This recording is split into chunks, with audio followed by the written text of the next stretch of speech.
കാടമുട്ടയാണ് ഇന്നത്തെ നമ്മുടെ ഐറ്റം. സാധാരണ മുട്ടക്കറി ഉണ്ടാക്കില്ലേ, അതേപോലെ ഉണ്ടാക്കാൻ വേണ്ടി കാടമുട്ട പുഴുങ്ങിയതാണ്. അപ്പം ഞാൻ കരുതി ഇങ്ങനെയൊന്ന് ടേസ്റ്റ് ചെയ്ത് നോക്കിയാലോ എന്ന്. ഇതിപ്പോൾ എന്താ, സാധാരണ ചില്ലി ചിക്കൻ ഉണ്ടാക്കണ പോലെ കാടമുട്ട ഇട്ട് ചില്ലി ചിക്കൻ ഉണ്ടാക്കുന്നു. അയ്യോ, ചില്ലി ചിക്കൻ അല്ല, കാടമുട്ട ചില്ലി. ഇതിനിപ്പോൾ നമുക്ക് അങ്ങനെ പേരിടാം അല്ലേ.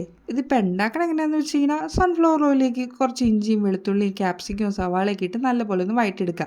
സവാളയും ക്യാപ്സിക്കവും ക്യൂബ്സായിട്ട് അരിയണമെങ്കിൽ അങ്ങനെ അരിയുക, അല്ലാന്നുണ്ടെങ്കിൽ സാധാരണ അരിഞ്ഞാൽ മതി കേട്ടോ.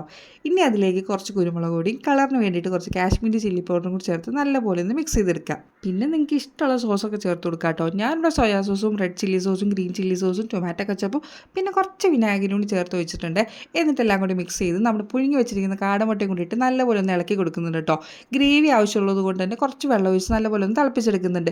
നല്ലപോലെ തിളച്ച് വരുമ്പോഴത്തേക്ക് അതിലേക്ക് കോൺഫ്ലവർ കലക്കി വെള്ളം കൂടി ഒഴിച്ച് നല്ലപോലെ ഒന്ന് മിക്സ് ചെയ്തെടുത്ത് ആവശ്യത്തിന് മല്ലിയിലയും കുറച്ച് കീറിയ പച്ചമുളകും കൂടി ഇട്ടെടുത്താൽ നമ്മുടെ കറി ഇവിടെ റെഡി ആയില്ലേ. അപ്പോൾ ട്രൈ ചെയ്തോളൂ.